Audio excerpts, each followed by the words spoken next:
या बकौल आज पोस रटि तम पतन ड्रीम 11 गिंदे यमन पोसन कहीं तन। ज़कात फ़ितर क्या कड़न, ज़कात फ़ितर कोता कड़न, ज़कात फ़ितर कस हेको दित, आया सैयद हेक्या गैर सैयद ज़कात फ़ितर दित किन कहीं तन। यमन कैंसन सवालन हुंद जवाब छानो अज़किस यथ प्रोग्रामस मज।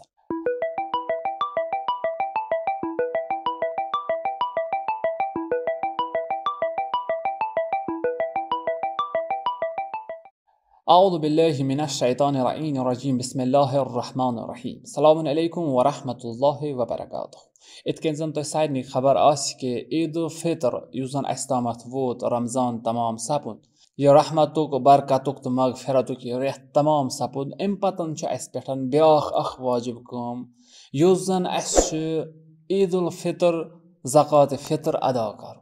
वली अकिस इंसानस ज्यादा सवाल वथान अथ फितरस मुतलिकन यमन कैंसन सवालन हुंद जवाब छानो यथ प्रोग्रामस मज। यथ मज गोडनुक सवाल वथान कि ज़कात फ़ितर कस पेटन वाजिब गसान। ज़कात फ़ितर प्रथ अकिस तमिस शख्सस युस आकिल आसि बालिग आसि अमिस पेटन वाजिब गसान। आया पन्न योतन सु वाजिब गसान ना, पन्न योतन छुस न वाजिब गसान कि बल्कि अख पनुन बे युस अम सुंद नान खोर आसि, यानी युस अमिस सिंदिस पेटन पलान आसि, या अस वनो कश्रन लफ्जन मजन इत कन यमिस यह पालान आसि अत मज हेक अम सुंद मोल मोज तीत, अत मज हेकन अम सिंद बच तीत, अत मजन हेक अम सुंद गुलाम तीत। अगर मसलन अमिस कह गुलाम आसि तमिस पालान आसि सुत हेक अमिस अत मजन यित तो तम सुंद ज़कात फ़ितर ते अमिस आकिल बालिग शख्सस अदा करुन। वन यतन दोयम सवाल कि क्या अमिस अदा करुन। प्रथ अकिस इंसानस युस कह ग़ज़ाई खेवान आस, चाहे यह तुमुल खेवान आस, चाहे यह कनक खेवान आस, चाहे यह ओट खेवान आस, युस कह चीज खेवान आस, तमि मजन 3 किलो अकिस नफरस, 3 किलो अकिस नफरस अदा कर या तमिक क़ीमत अदा कर। वन अस निश अक्सर तो बेशतर अस कह अजीज सवाल सोजान अस निश पोस मौजूद कहीं तन अस क्या करो। अस खुद पोसस पे ज़कात फ़ितर वाजिब कि अस 3 किलो तमि खेन मजन युस पानस खेवान आसो तम कड़न न कि पोस।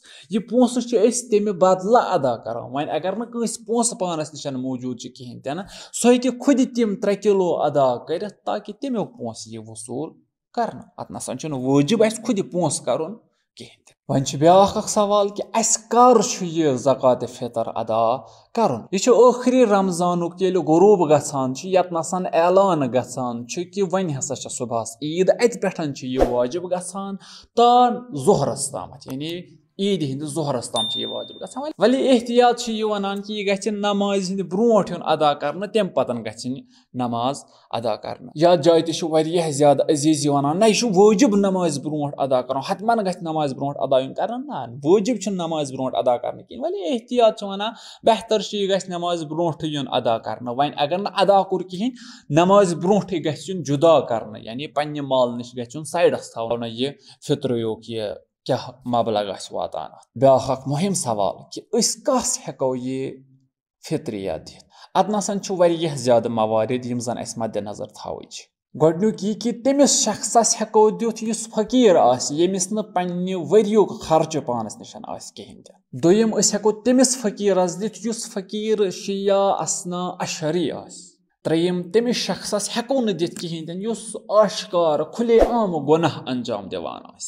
ूरम तमिस शख्सस हेको न दित युस यमई पोस रट अम पतन शराब चे यमो सतन, चर्स चे यमो सतन, बदल कह हराम काम कर, यानी हराम काम मज लगाए यम पोस कहीं तन। या बकौल आज पोस रट तम पतन ड्रीम 11 गिंदे यमन पोसन कहीं तन। यम तिम शख्स यम पोस दित हेको तो या यमन यम पोस दित हेको कहीं तन।